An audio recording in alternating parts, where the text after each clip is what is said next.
Təkcə bir xatirə, hər adım bir ritim.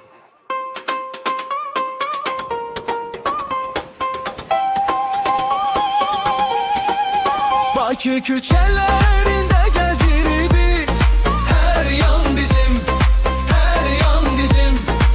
Xəzərin mehi ilə iz qoyuruq biz. Hər yan bizim, hər yan bizim.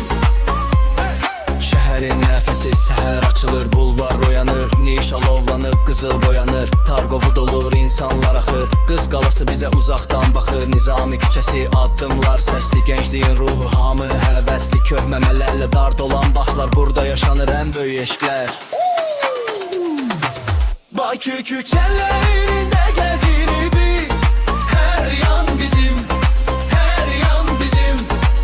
Xəzərin mehi ilə iz qoyuruq biz. Hər yan bizim, hər yan bizim.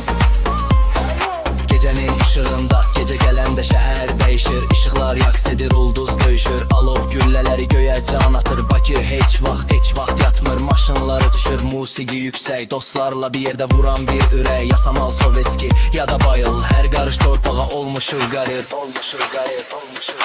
Sağa dön, sola dön, Bakı canlanır. Hər tinində tariximiz canlanır. Bu külək bizik, bu tufan bizik. Bu şəhərin sahibi bizik.